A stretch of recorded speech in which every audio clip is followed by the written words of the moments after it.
Hello and welcome to day 3 of our third installment of HPP Innovation Week. Today we are joined by our guest, Dr. Anne Charles Vigdal, who is an Extension Associate at the Cornell Department of Food Science.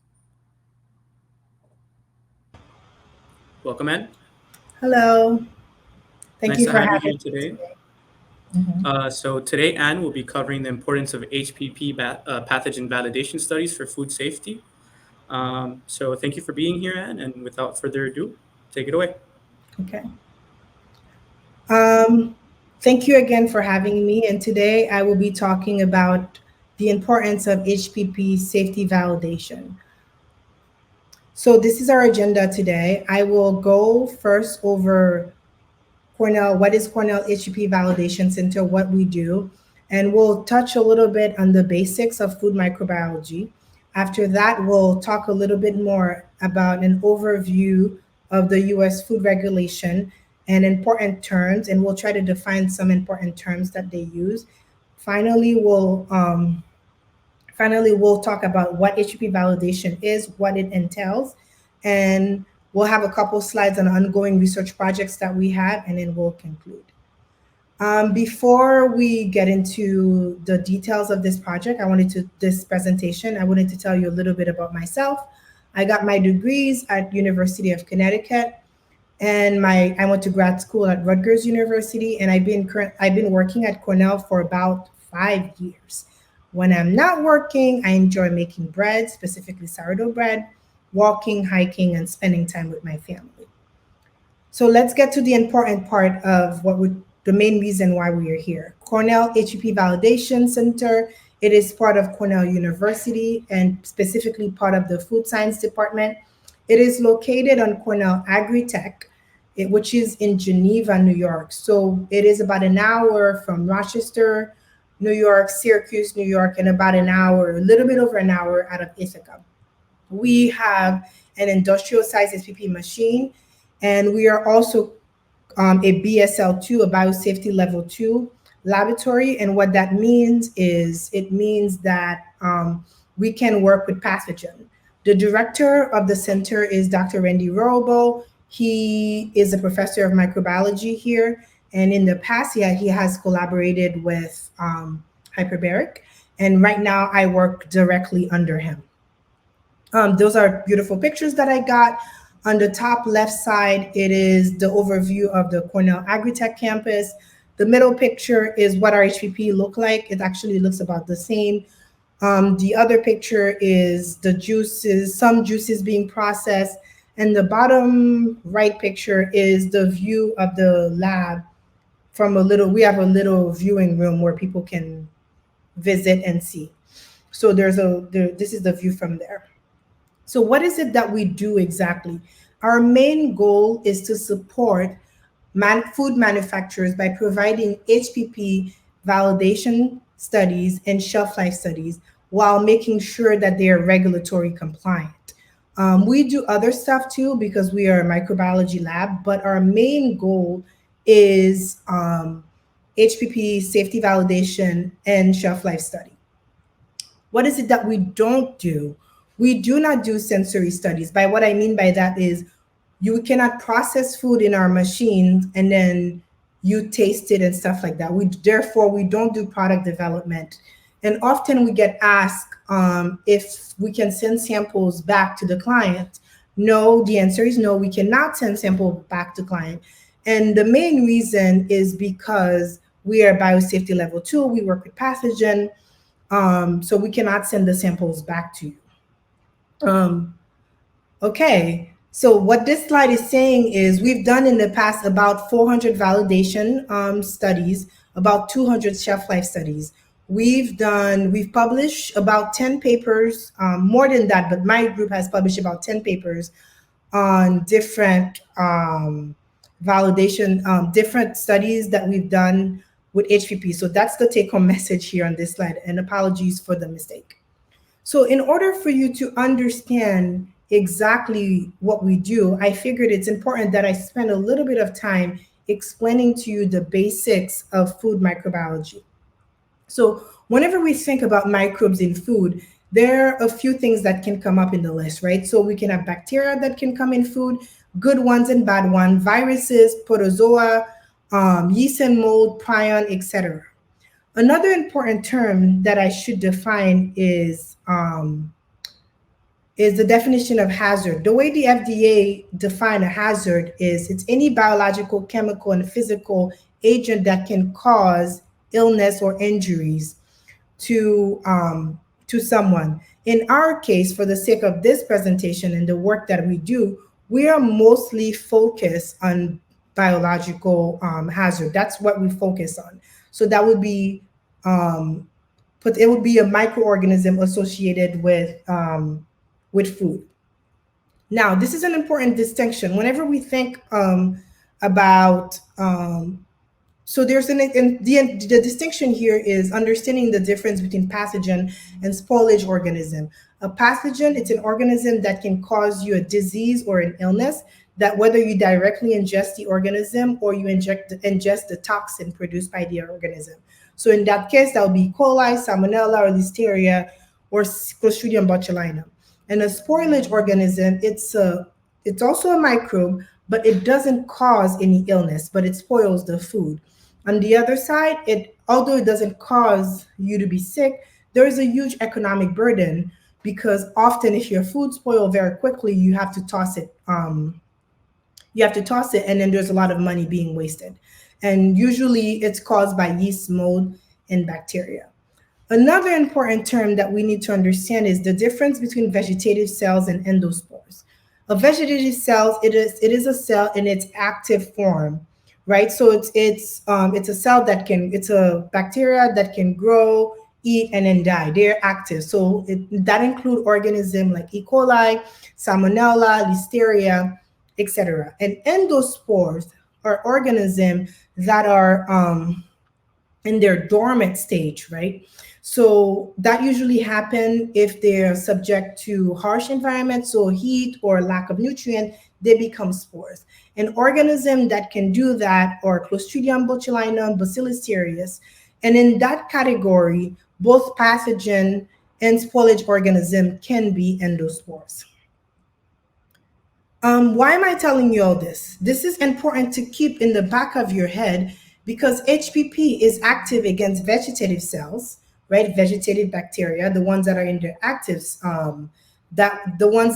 active stage. However, it does not work against spores.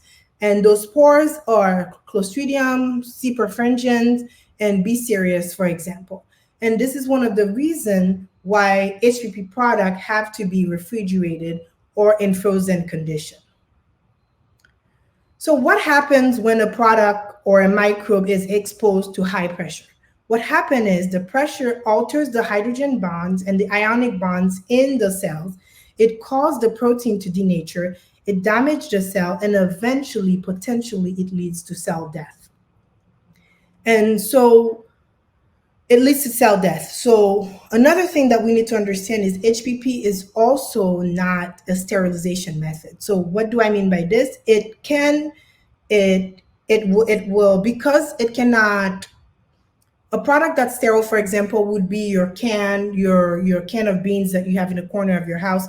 That's a sterile product. It means absolute no microbes in there whatsoever. Because HPP cannot kill all bacteria, therefore it's not a sterilization method. One more things before we get into the validation. So let's talk a little bit about the US food regulations and important terms that they use, things that they look at so products can be approved. So depending on where you fall, depending on what you are producing in the US, you can fall under one of those agencies. FDA, Food and Drug Administration, that's everything except milk and poultry. And that's when you are subject to FSMA, and FSMA means Food Safety Modernization Act. And depending on what you're doing, where you're producing, you might fall under the food code if you're doing retail and refrigerated product. If you're producing meat and poultry, you fall under USDA. And because of the way geographically the country is, you will also you are subject, like the producer is subject to state regulation. I have New York Ag and Market here, and that's because I live in the state of New York, but depending on where you live, if you live in Florida or if you live in Texas or in Utah, you would be subject to what that state requires. Requires. But regardless of where you fall under the regulation, something that you will hear a lot of the inspectors and a lot of regulators talk about is the thing that's called the 5-log reduction.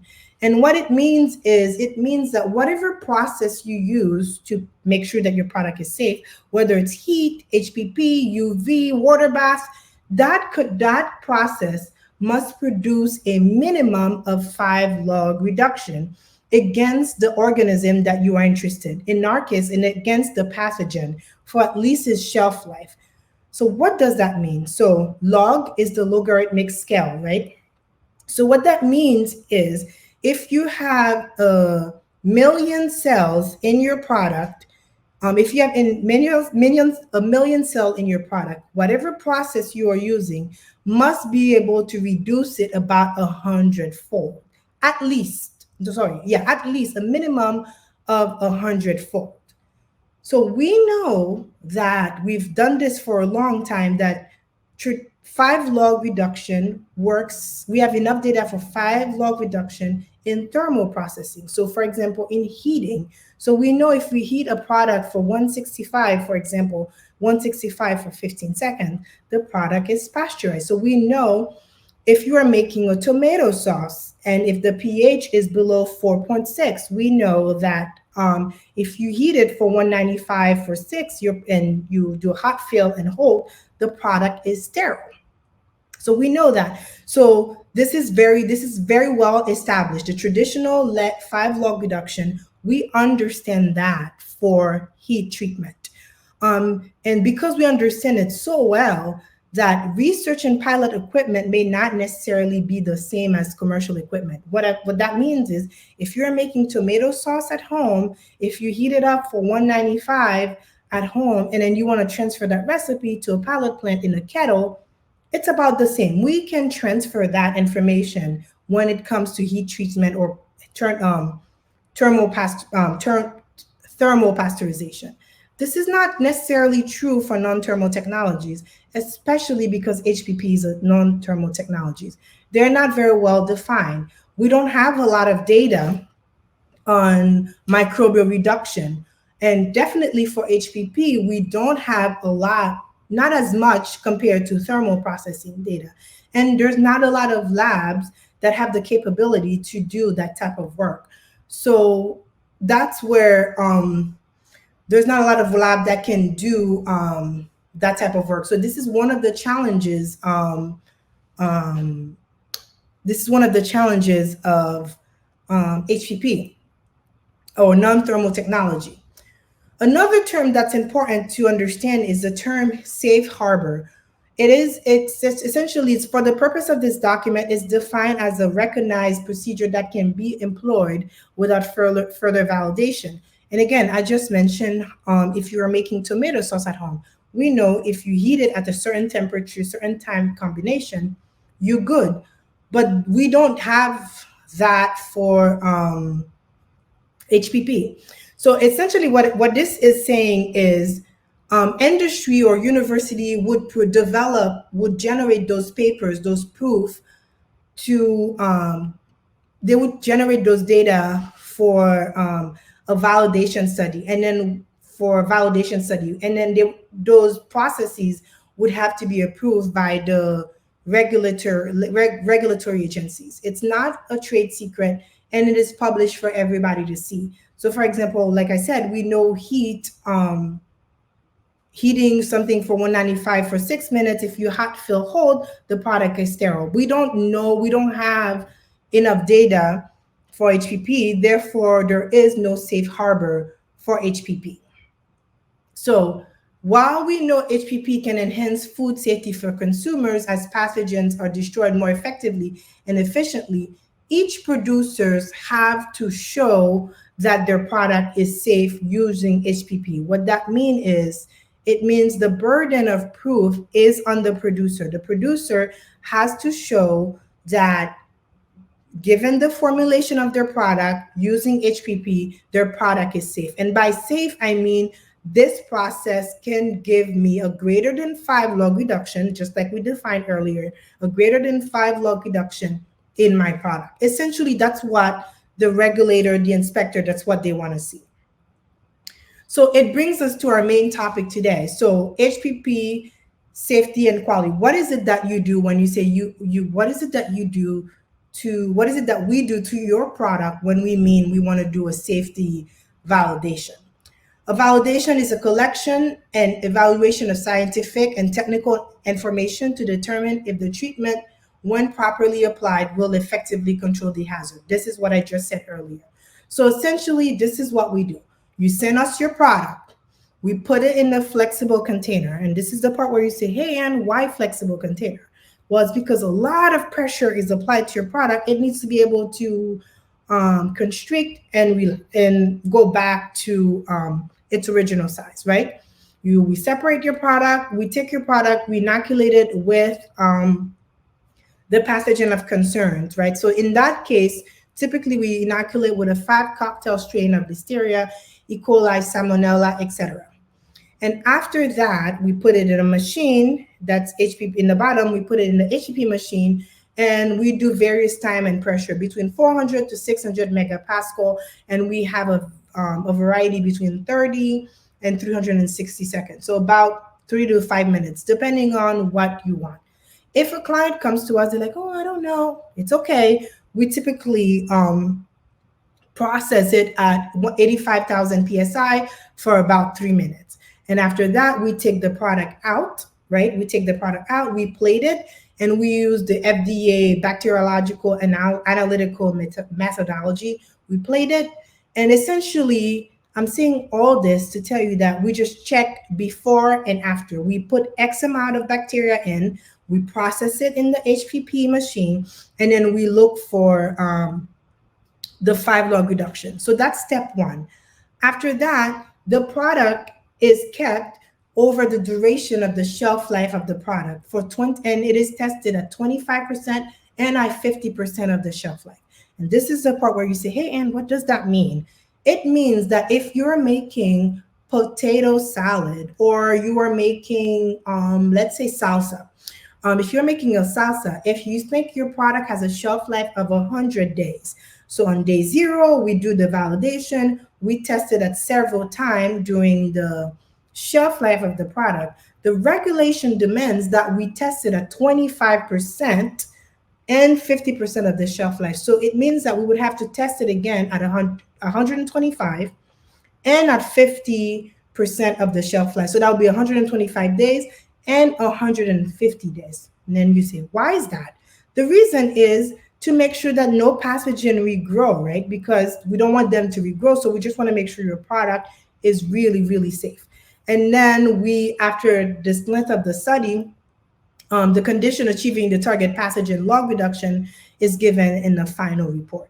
This is, so I'm saying all this is because when you're doing a safety validation, it takes time. It takes time. So 100 days is just an example, but we've had done product for 2 years, a year. So it takes time before you can get the results. Please give in. We also can give NRM reports, but it takes time. So this is an example of what that looks like. This is a patty and like meatballs. We would inoculate the product, right, with the pathogen of concern. We seal it, we put it in the machine, and then we open it back up to test. I think this picture is cool. Essentially what it does is when we get the juice and we done separating them and we put them in the, we vacuum seal it, and then we double vacuum seal it with chlorine water around it, just in case if the product, how do you call this? If the product, if there's a defect in the containers or whatever, and then the product bursts, so we have a secondary container inside of it, and then with chlorine water, because we don't want the pathogen to contaminate the entire machine. Okay, so then we do all that, we set up, and then we send you a report for each product and company. So this is very important here. often we hear this question, hey, Ann, I'm making tomato salsa, but I want to increase the onions. Do I need a new validation? Listen, if you are making a product, before you send it to us, make sure the formulation is complete, it's happy, it's good, it's optimized, because it may need a new validation. Here's why. From your perspective, you're thinking, the client is thinking, I'm just increasing onions, right? From my perspective, I hear, oh, it's a low acid food. The pH might go up. Oh, you might need a new validation. And it's costly and it takes a lot of time. Another thing is no umbrella studies allowed. Because we don't have enough data, the regulation requires that if you're making mild salsa, hot salsa, tomato like very, very hot, super spicy, cayenne salsa, the regulation requires that each and every one of those formulation needs a validate an individual validation. So that's another thing to keep in mind when you're doing a safety study. Another thing, I mentioned about Clostridium botulinum, that's being that's a spore. Clostridium, it's a very dangerous organism. So the way we mitigate that is low. If the product is not acidic, it is at risk for Clostridium botulinum, and the threshold is about four. It's 4.6 for pH 4.6. If the pH is higher, Clostridium is you're at risk for Clostridium.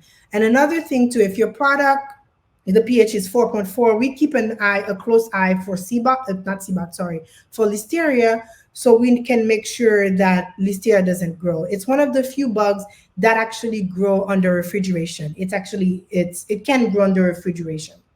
So how do we so there are a few things you can do to overcome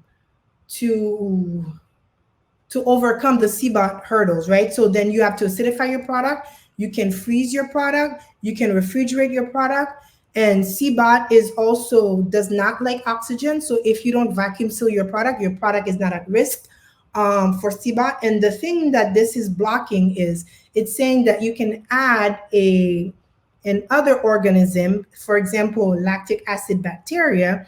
And what it does is it essentially, CBOT is very selfish. It doesn't like to share its food or its space. So if there's another competing organism eating, thriving in the food, they will not grow. So those are different ways you can play around with your food. You can adjust the formulation to make sure that CBOT is not a risk.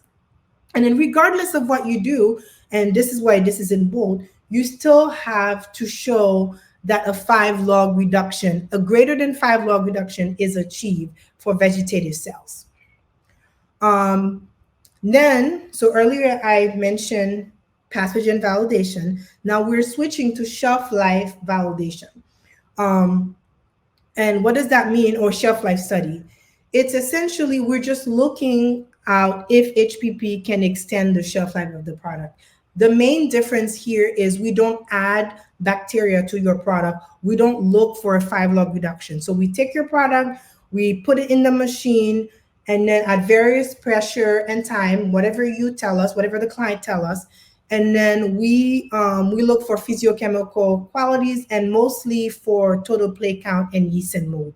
Those are the two things that we look for in shelf life study. Unfortunately, we don't send back the product to you for you to taste or to look or to touch. Once the product entered our facility, it gets disposed properly. Like I said, so we don't do any organoleptic evaluation for the product. We recommend that you do a lot of preliminary evaluation before you do safety validation. So what does that mean? It means that there are a lot of processors, toll processors available. So you can try to contact them. We have them listed on our website. You can contact a couple of them, see if they want to process your product, and then taste it, touch it, feel it to see if you like it. Another thing that's very important is shelf life study performed after HPP processing condition have been established. What does that mean? It means that It is recommended, not a rule. I recommend that you do the studies after you do the safety validation. Now you say, why is that? You can do HPP validation, right? And then I'm sorry, you can do a shelf life study through HPP, and then you see that the product extends, HPP extends the shelf life of your product. You have 6 months, and then you come back to us and you're like, hey, I'm ready to do the safety validation. And then we test it, and then there's no 5 log reduction.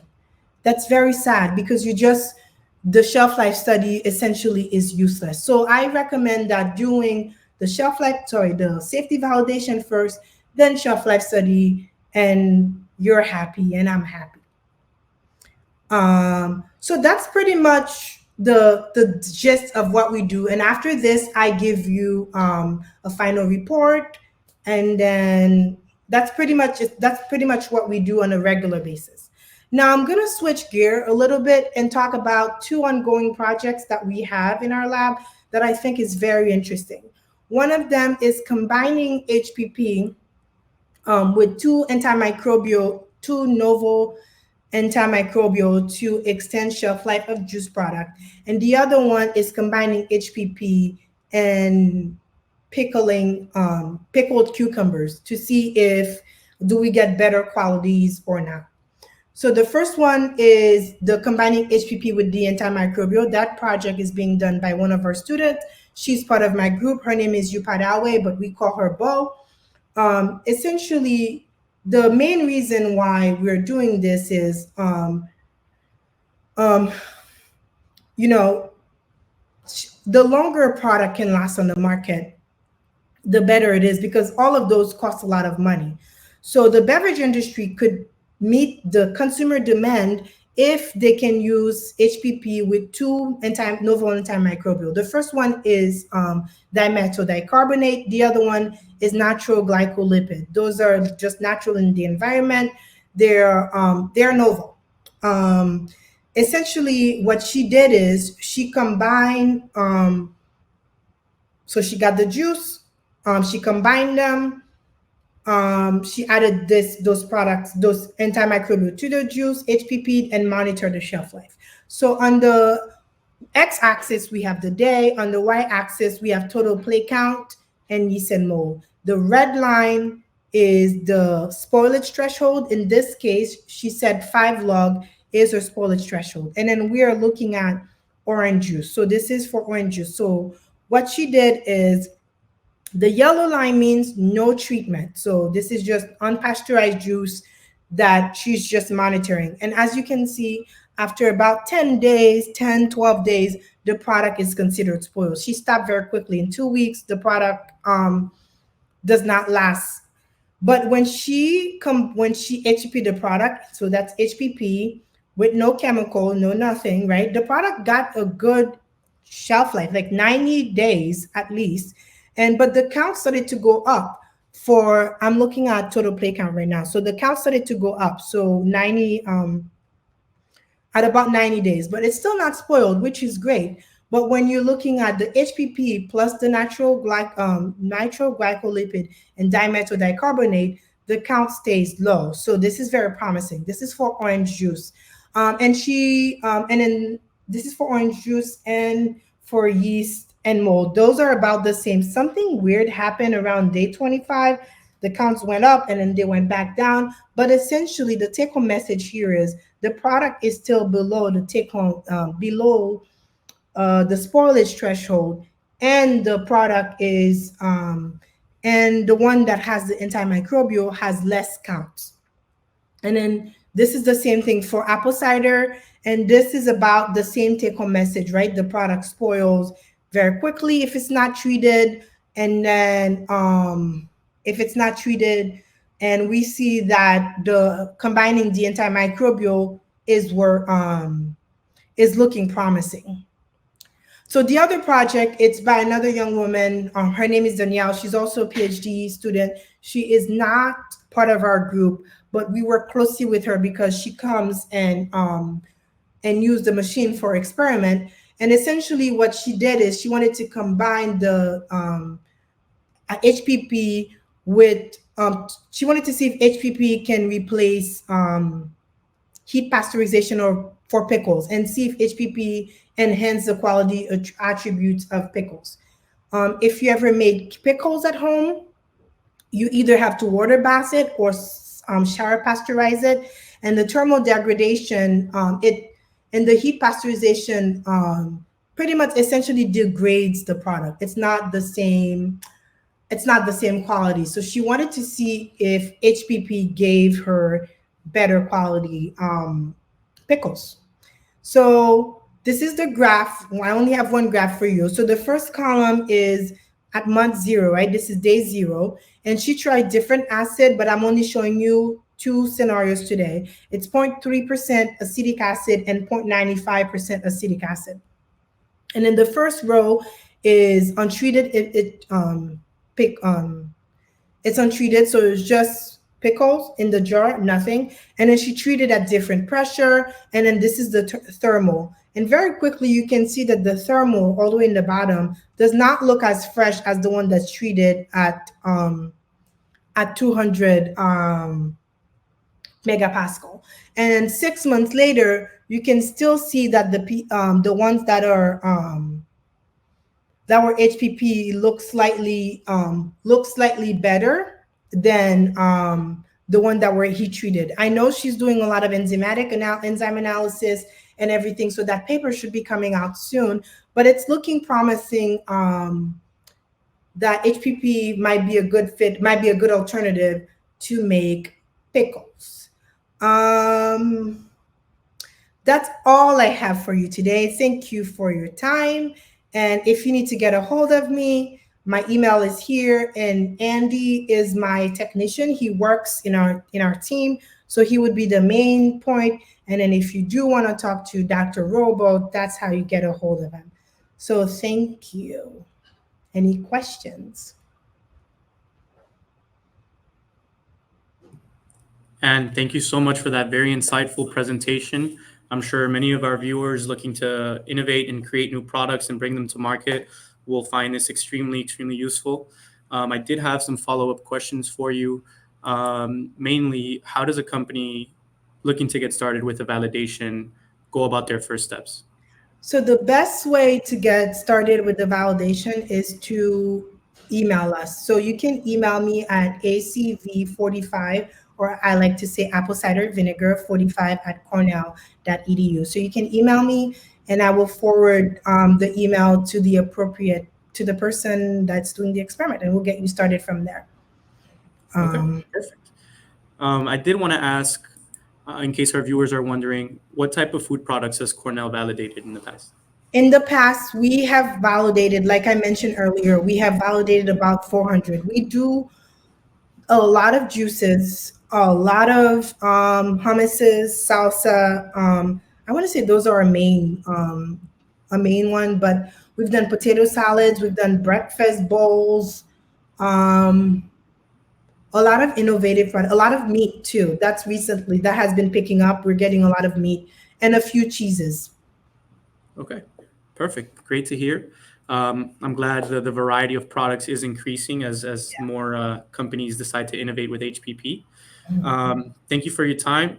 Thank you for the presentation. That is all. All right, excellent. Have a great day.